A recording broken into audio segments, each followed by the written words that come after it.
Favorite comic, and you checking out whatever it says on this microphone right here. Oh, okay. Take two. Okay. Hey, this is Tony Rock, your favorite comic. Tony Rock on Twitter, Tony_Rock on Instagram. You can read about it on Twitter, or you can see the movie on Instagram. Your favorite comic. My life is dope, and I do dope shit. I'm in H-Town, baby. Tone's home.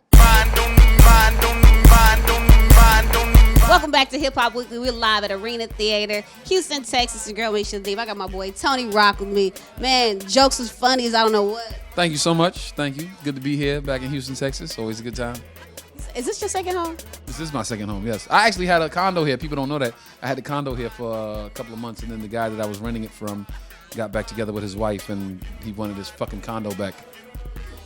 So what kind of ratchetness do you get into when you in Houston? Oh, you name it. You name it. Whatever's popping, I'm there. I'm in V Live, and I'm in Dreams. I'm in Onyx. You name it, I'm there. Did they know you when you come? Did they put your name out on the front of V Live? Yes, of course. They got my section ready. They got my bag of money ready. I picked 4 girls, 4 maybe 5 girls, and I only entertained them for the whole night. So it's the other dancers like, why we can't go over there? It's like he don't want you. He just want those 4 or 5. The same 4 that you know? No, it's a rotating shift at V Live. It's never the same 4 or 5. It's like snowflakes. There's no 2 of the same. Not white girls. I mean actual snowflakes. You don't do white girls? You said you talked about white girls. I'm pro-black. Even black women that talk a lot. I run through them. I don't really date white girls. So tell us a little bit about what you got going on. You hosted any movies coming on? No movies, but a new TV show coming out. A new pilot that Russell Simmons produced. Touring to the new year. I'm actually in Houston, Texas, at the Improv New Year's Eve. Myself and Mr. Ken Boyd right here. We bringing it back to the H. So I got to get that set ready because I got to come back and really bring some heat when I come back.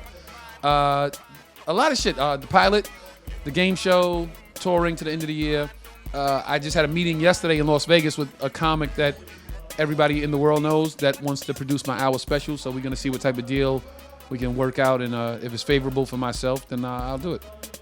Now, I have to ask you, a lot of so-called comedians are coming up on social media doing the little 30-second skits.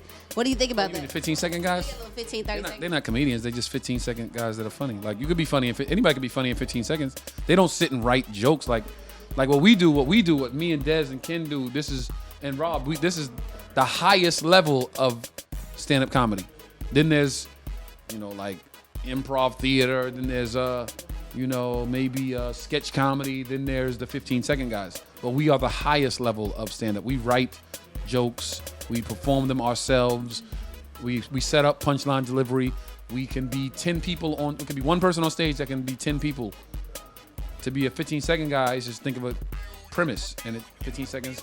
Like, what happens when you go in the room and your girl is thick as shit? You like, damn, 15 seconds clip. Yeah, right. That's kind of funny. I like it, but there's no like time and energy put into. It takes me a fucking month to write a good joke. That 15-second shit is like, But I acknowledge what they're doing. It's a talent. It's funny. As long as you're funny, you make me laugh. I don't care how you did it. Just make me laugh. Yeah, that's real.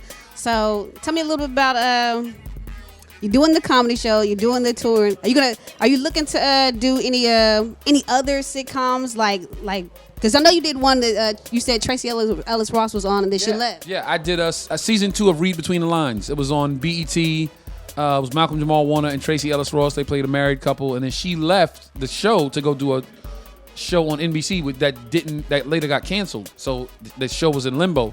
So what they did is they recasted it, and they brought me in as Malcolm Jamal Warner's best friend, and brought his father, a character in as his father, and the season was centered around his wife's in New York, and he's in Cali, and he's dealing with the kids while wife's gone. So that was every episode was dealing with like he just got off the phone with her, or she just called and he missed her call. But we did 8 episodes, and it was a lot of fun. I had a great time. Malcolm was a cool dude, and the cast was great. They accepted me. I was funny. I was comic relief like I mostly I am. And we had a ball. And it airs September 18th on Centric TV. Well, will you and your brother Chris ever do any movies or anything come up? I'm ready when he is. That'd be really funny. Everybody don't want to follow me. Why not? Everybody don't want to follow